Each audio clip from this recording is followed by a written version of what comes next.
I'm Eric Hale. Thanks for joining us on the story on this Monday. At least 3 people injured after a man wearing a homemade pipe bomb detonated his explosive near Times Square during the morning rush hour. Authorities say that suspect, Akayed Allah, had a homemade device strapped to his body with Velcro and zip ties. Let's be clear, as New Yorkers, our lives revolve around the subways. When we hear of an attack in the subway, it's incredibly unsettling. And let's be also clear, this was an attempted terrorist attack. Thank God the perpetrator did not achieve his ultimate goals. Thank God our first responders were there so quickly to address the situation, to make sure people were safe. Thank God the only injuries we know of at this point were minor. New York City Mayor Bill de Blasio there. He added there is no credible threat against the city at this time. Investigators, meantime, are looking into how this 27-year-old learned to build that explosive and also whether he is connected to a terror organization. A source telling CNN Allah's of Bangladeshi descent, lives in Brooklyn.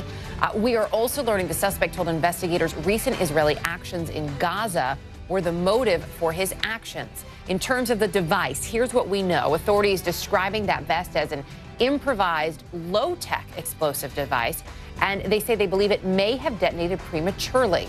As we know, of course, Allah did survive that explosion and is being treated.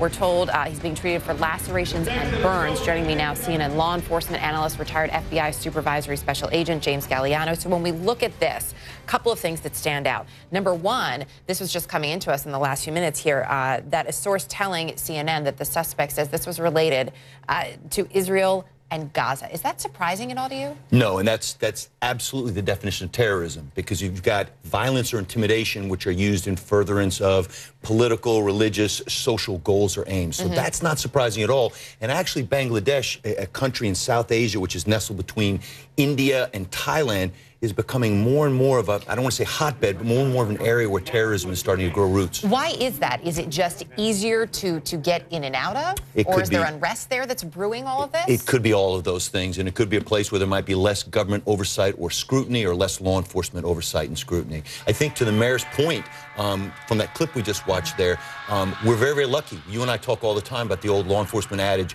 we have to get it right every single time. Right. The bad guys got to get it right once.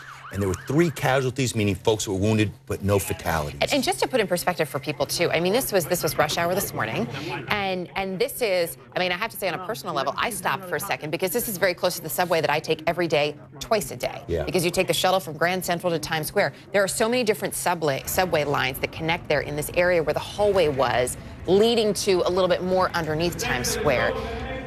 But it's not clear that this was actually where it was supposed to be detonated. Right. Let's break it down. So New York City, 5 boroughs, 8.4 million people, and on an average commuting day, anywhere between 600,000 and a million people come into New York City. And this morning at the press conference, the numbers came out from, I think, the police chief, that 6 million people use the subways daily to move around amongst the 5 boroughs.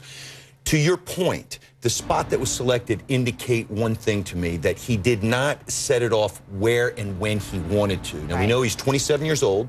He's not a signature bomb maker from the Middle East that has lots of experience in this. He probably got it from some open source place on the internet, attempted to build a pipe bomb. And Erica, a well-constructed pipe bomb in that corridor, the overpressure alone, absent the shrapnel, should have killed 30, 40, 50, 100 people. Thank goodness it did not work, because that is, to point out, I don't know if we can put up the picture again of that hallway. It's a very narrow space, and you're walking, you know, underground between different areas. I mean, this is connected to the Port Authority, where we have trains coming in. It's connected to a bus terminal. It's connected to further subway lines.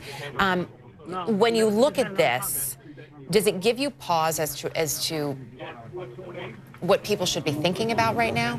It always does, and we always talk about this. We talk about see something, say something. We talk about, you know, active shooter or active terrorist. What are the things people should do? Run, hide, fight, tell, in that order. I was struck by the stoicism this morning of the New Yorkers that basically were stepping around and by when I saw the video clip from the hallway there.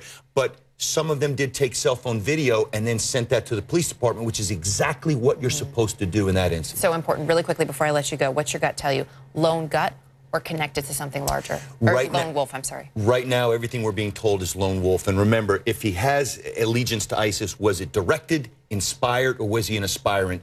The concern would be directed because that means a conspiracy. All right. Always good to have you here. Thank you. Thanks for having me.